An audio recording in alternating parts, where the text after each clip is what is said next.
भागवत महापुराण की जय। कृष्ण कन्हैया लाल की जय। राधा रानी की जय। भगवान श्री कृष्ण के सभी भक्तों को राधे राधे, जय श्री कृष्ण।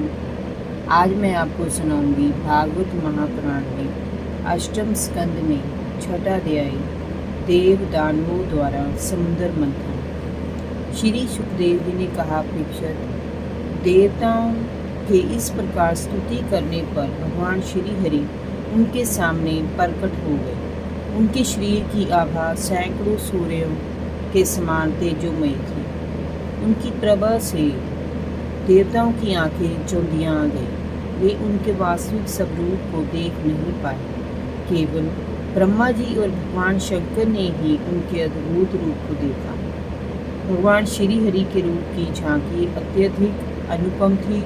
मरकतमणि मीन्स पन्ना के समान स्वच्छ श्यामल शरीर, कमल के भीतरी भाग के समान सुकुमार नेत्रों में लाल लाल डोरियां, चमकते हुए सुनहरे रंग का रेशमी पीताम्बर, रोम रोम से फूटती प्रसन्नता, धनुष के समान टेढ़ी भौहें, अति सुंदर चेहरे की कांति, होठों पर मधुर मुस्कान, सिर पर महामणिमय किरीट और भुजाओं में रतन जड़ित स्वर्ण बाजूबंद, कानों में झील मिलाते हुए कुंडल, रकीतम कपोल, कमर में करदनी की लड़ियां, हाथों में कंगन, गले में वैजंती माला, चरणों में नुपुर, वक्ष स्थल पर लक्ष्मी और गले में कौस्तुभ मणि सुशोभित हो रही थी।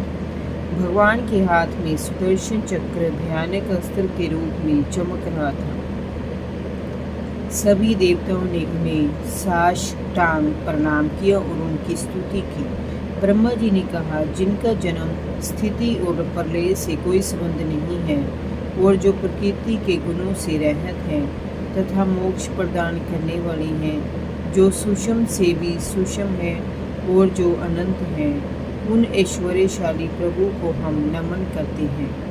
मुझे रचने वाले हे प्रभु, आप इस जगत के आदि, मध्य और अंत हैं। जिस प्रकार दावागिन से झुलसता हुआ हाथी गंगा के जल में डुबकी लगाकर सुख और शांति का अनुभव करता है, वैसे ही आपके आविर्भाव से हम लोग परम सुखी और शांत हो गए हैं। हे स्वामी, हम लोग बहुत दिनों से आपके दर्शनों के लिए लालायित थे।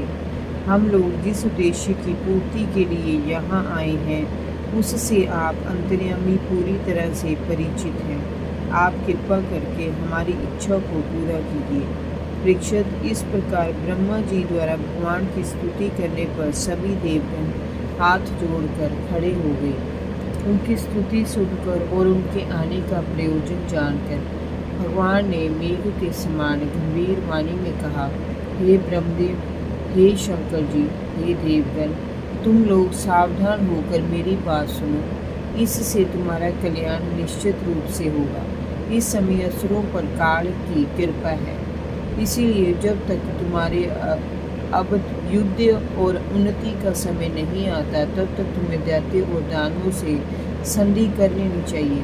यदि कोई बड़ा और महान कार्य करना हो तो शत्रुओं से भी मेल मिलाप कर लेना चाहिए। बाद में काम बन जाने पर उनके साथ सांप और चूहे वाला बर्ताव करना चाहिए। एक बार की बात है कि एक मदारी की पिटारी में, जिसमें सांप था, एक चूहा कहीं से घुस गया। सांप को देखकर चूहा घबरा गया, परंतु सांप ने उसे प्रेम से समझाया कि वह पिटारी में छेद कर दे, फिर हम दोनों उस छेद से भाग निकलेंगे। पहले तो चूहे को सांप की बात पर विश्वास नहीं हुआ, परंतु फिर उसने पिटारी में छिद्र कर दिया। काम पूरा होते ही जब चूहा वहां से भागने लगा तो सांप उसे पकड़ कर निकल गया और समय पिटारी से निकल भागा। इसीलिए तुम लोग विलंब किए बिना क्षीर सागर से अमृत निकालने का प्रयत्न करो। उसका पान करने वाला प्राणी अमर हो जाता है। मृत्यु के फंद से वह सदैव के लिए छूट जाता है। पहले तुम क्षीर सागर में सभी प्रकार की जड़ी बूटियां डाल दो, फिर मंदराजल की मथानी और वासुकी नाग की नेति बनाकर मेरी सहायता से समुद्र का मंथन करो। आलस्य और प्रमाद त्याग दो। असुर लोग तुमसे जो चाहे उसे स्वीकार कर लो। क्रोध मत करो, शांति से ही अपना काम बना लो, क्योंकि दैत्यों के बिना तुम लोग समुद्र मंथन नहीं कर पाओगे।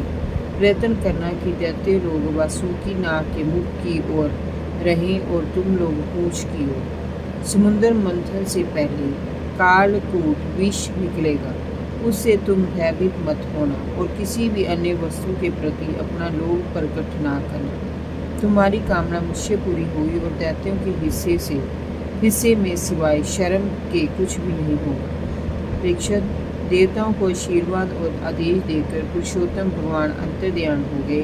उनके जाने पर सभी ने भगवान को नमस्कार किया और अपने अपने लोकों में चले गए। उसके बाद उन्होंने दैत्यों से संपर्क साधा। उन्हें बिना अस्त्र शस्त्र के आते देखकर उन्हें बड़ा अचंभा हुआ।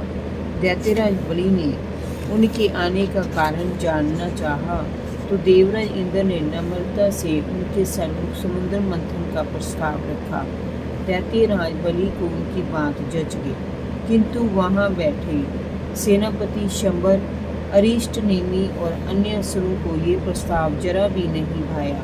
जब देवराज इंद्र ने उनके सामने संधि का प्रस्ताव रखा, जिसे दैत्यराज बलि ने स्वीकार कर लिया, वे अब मिलकर समुद्र मंथन का उपाय और उद्योग करने लगे। उन्होंने अपनी शक्ति से मंदराचल को उखाड़ लिया और उसे लेकर समुद्र तट की ओर चल पड़े।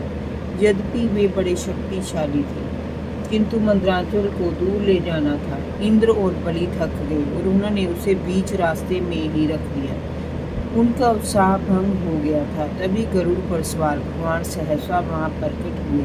उन्होंने खेल खेल में ही उस पर्वत को उठाकर गरुड़ पर रख लिया और सागर तट की ओर उड़ चले। देवता और असुर भी समुद्र तट पर पहुंच गए। भगवान ने पक्षीराज गरुड़ की पीठ से वह मंदराचल उतार कर सागर में रख दिया और गरुड़ को वापस भेज दिया। जय जय श्री राधे भागवत महापुराण की जय। कृष्ण कन्हैया लाल की जय। भगवान श्री कृष्ण के सभी भक्तों को राधे राधे। जय श्री कृष्ण।